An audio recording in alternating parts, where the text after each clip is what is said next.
Our goal should not be to evade all risk, should not be to avoid any and all risk. In fact, we have scriptural warrant for avoiding that exact type of thinking in the parable of the stewards, where you have a rich man who's getting ready to go on a journey. He gives one steward 5 talents. He gives another steward, I believe is it 2? And then 1, yeah, I think it's 5, 2, and 1. He gives the one guy, and so basically gives out these talents. How do they respond?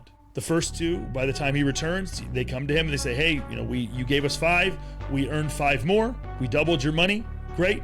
Get to the second one. The second one was, hey, you gave me 2, I doubled your return, we have 4, incredible, you doubled your money, great. The third man, what does he say? I knew that you were a harsh man, and so I buried the in the ground. And how does the steward, okay, the person who gave them the money, how does he respond? He's basically the stand-in for God in this story.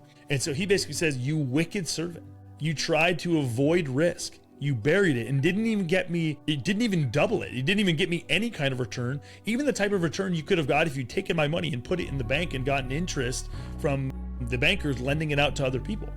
This is something you could have done, but you didn't. You tried to avoid all risk. And he calls him, an unfaithful servant. He's actually the one who's commended the least, the one who's rebuked in the story.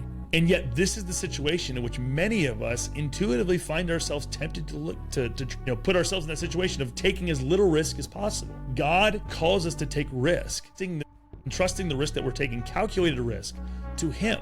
Because by taking risks with our time, with our lives, with our money, basically we're demonstrating that we actually trust God. We demonstrate that he is a good God,